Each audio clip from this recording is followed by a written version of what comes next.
Michael, welcome to Dornbusch Download number 122. Take three. We've had a couple of cracks at this morning. Morning, Dan. Another hectic start to the year. Has been. We were just saying February already. Just Amazing. extraordinary how it's just going by. So another busy year ahead by the look of it, that's for sure. Yeah, and coming into reporting season too now, Michael. So it's was there one today? GUD did that report today? Yeah, it did, Dan. I guess it's sort of the unofficial start usually, isn't it? GUD's the first one, certainly one of the top 200 companies coming out. Not a bad result from GUD. Long story short, underlying profit was up about 8%, and dividends gone up from 20 cents to 21 cents. So shareholders will be reasonably happy with that. Yeah. But in a period, and of course the lead up to reporting season, the confession season. And we've seen a few confessions in the last couple of weeks. Absolutely, We've seen a couple of big downgrades, and there's been a fair bit of volatility around the place. But GUD certainly looking like getting things kicked off to a reasonably positive start, day one at least. But there's a long road ahead of us. It's a long road ahead, or so. What do you think of the banks this time around? Well, we've got Bendigo, Commonwealth, Macquarie. Yeah. Macquarie. Macquarie's a bit later on. A little bit later. But CBA is on the 15th, I think. It is. And of course it's the benchmark, isn't it? So everyone will be looking towards CBA. Do you think they'll be a bit squeezed on their bad and doubtful debts? Will that be an issue? Looking like there'll be more margin pressure, no doubt about it. They've been talking for a while now that this very low interest rate environment has been squeezing margins. So net interest margins have dropped below 2%, and 2% is that sort of psychological sort of barrier, isn't it? So we'll probably still be looking at seeing, the 1.7s, 1.8s in that regard. But you're right, Dan. I think there's probably we're going to see a theme of maybe continuing increases in provisioning. Yes. We'll wait and see, of course. But banks have had that cycle of bringing them down over the last couple of years. But there was certainly a bit of a sniff that they might start to go back up. And but we'll wait and see. Yeah, it was interesting, Michael. I was reading all the stats that came out showed that investment property lending had kicked up above owner occupied again. So investors jumping back in the market there. That's right. There's some wrong market, of course, though. There's some signs out there that sort of make the hair curl a bit, aren't there? Yeah.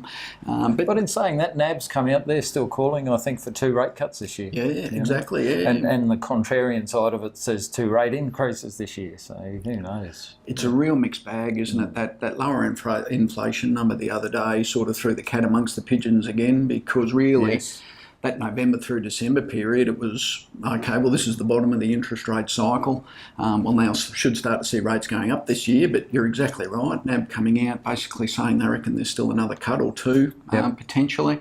Lower inflation, those GDP figures will be very important. But of course, we could officially go into recession if we have another round of negative growth figures. So, there's a few things out there, but reporting season will no doubt shed a fair bit more light as to how companies are tracking along. The expectation probably is we're not going to have any sort of earth-shattering numbers, and hopefully the companies that have got some bad news have already done so in the confession season. Yeah. So, I see the market's up today, Michael. Maybe a bit of a dead cat bounce today, hey? Interesting market, isn't it, at the moment? The US has been under some pressure, and sort of since Trump got inaugurated, it started to just cool off. So whether the novelty's over and a bit of reality's hitting in, of course.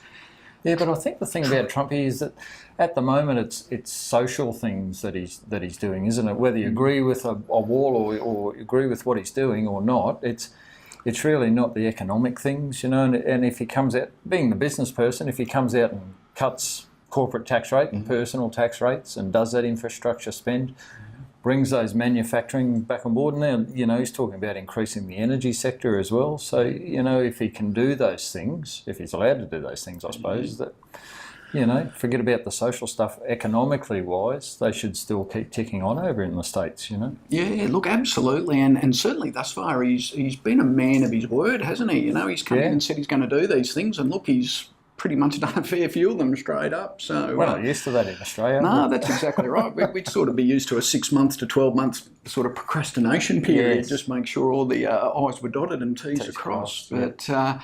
But yes, no, I think economically you're right, Dan. The markets have been generally pretty happy with Trump's approach. And again, you know, the other issues you could argue all day long whether they're right or wrong, of course. Yes. But, you know, Trump has inherently brought a bit more confidence back to markets. So, you know, the old saying is, of course, we'll wait and see. Yeah. But all in all, yeah, he's come in all guns blazing. That's for sure. So Executive orders, amazing things, aren't they?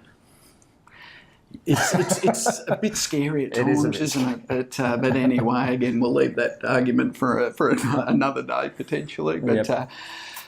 Yeah, Dan, our reporting season, as we mentioned, coming up this week, we're pretty light on, but yeah, certainly the next couple Kicks of off weeks next. we really Yep. start to kick along. Probably just in summary, we've got a new note offering out there, Dan. The US Masters Residential Property Fund. They've got a couple of notes out there already, but again, this one's they're looking at paying 7.75% quarterly. So if you've got any interest in something like that, just give your advisor a call here or send through an email, and more than happy to give you the good oil on that one that's coming up. And a good rate and the flexibility of being able to get out if you want to, because it's on the market. So. Yeah, exactly right. So for some investors, well worth a look for sure. I reckon make Andrew talk about that next week. Yeah, absolutely. Very good. We give him all the tough jobs. Thanks very much. Thank you.